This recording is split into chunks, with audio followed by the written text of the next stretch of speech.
बाल हनुमान और सूर्यदेव की अद्भुत कथा। त्रेता युग का समय था।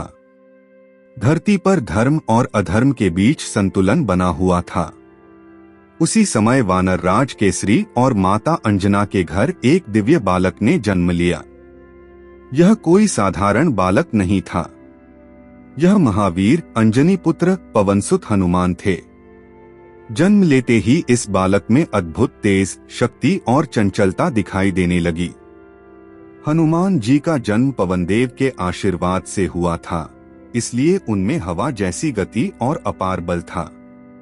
बाल हनुमान अत्यंत चंचल और नटखट थे। उनका बचपन खेलकूद, उछलकूद और शरारतों में बीतता था। वानर बालकों के साथ वे जंगलों में कूदते फांदते, वृक्षों से लटकते और पर्वतों पर चढ़ते थे। सूर्य को फल समझ लेने की भूल। एक दिन प्रातःकाल का समय था। आकाश में लालिमा फैल रही थी। सूर्यदेव अपने रथ पर आरूढ़ होकर उदय हो रहे थे। उनकी किरणें पूरे आकाश को स्वर्णिम बना रही थीं। उसी समय बाल हनुमान नींद से जागे। भूख से व्याकुल हनुमान जी ने आकाश की ओर देखा। उन्हें उगता हुआ सूर्य लाल, गोल और चमकीला फल जैसा दिखाई दिया। बाल सुलभ बुद्धि के कारण उन्होंने सोचा, आज तो आकाश में बहुत ही सुंदर और बड़ा फल उग आया है, इसे खाकर मेरी भूख मिट जाएगी। इतना सोचते ही हनुमान जी ने माता अंजना से बिना कुछ कहे जोर से छलांग लगाई और सीधे आकाश की ओर उड़ चले। उनकी गति इतनी तीव्र थी कि पलक झपकते ही वे धरती से बहुत ऊपर पहुंच गए। देवताओं में हड़कंप। जैसे जैसे हनुमान जी सूर्य के निकट पहुंचे, आकाश में हलचल मच गई। देवताओं ने देखा कि एक छोटा सा वानर बालक सूर्य की ओर तेजी से बढ़ रहा है। इंद्रदेव, वरुण देव, अग्निदेव और अन्य देवता चिंतित हो उठे। यदि सूर्य तो सृष्टि का संतुलन बिगड़ जाएगा, दिन रात समाप्त हो जाएंगे, फसलें नष्ट हो जाएंगी और जीवन संकट में पड़ जाएगा। सूर्यदेव स्वयं भी चकित रह गए। उन्होंने मुख में रख लिया। जैसे ही सूर्य निगले गए, पूरा ब्रह्मांड अंधकार में डूब गया। चारों ओर अंधेरा छा गया।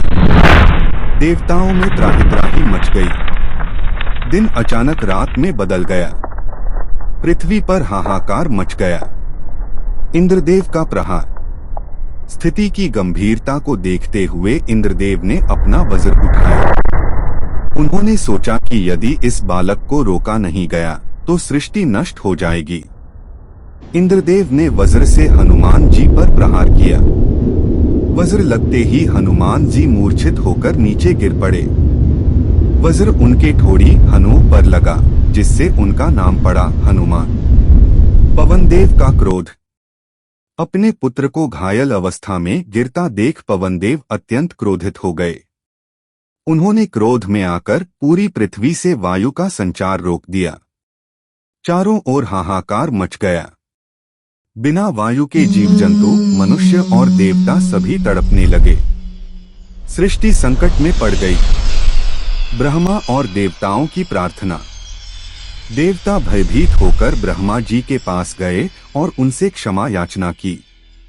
ब्रह्मा जी ने पवनदेव को शांत किया और कहा, यह बालक कोई साधारण नहीं है। यह शिव का अंश है।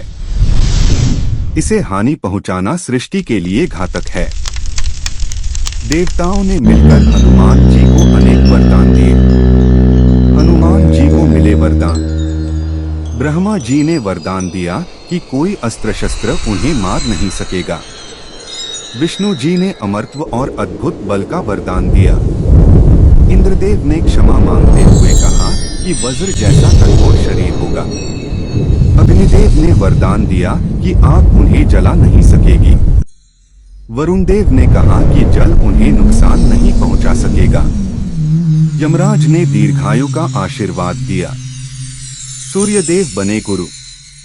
सूर्यदेव ने हनुमान जी की बाल सुलभ शरारत को देखकर प्रसन्न होकर उन्हें ज्ञान का वरदान दिया और स्वयं उनके गुरु बने। बाद में हनुमान जी ने सूर्यदेव को वेद, व्याकरण और सभी शास्त्रों का ज्ञान प्राप्त किया। कथा का संदेश।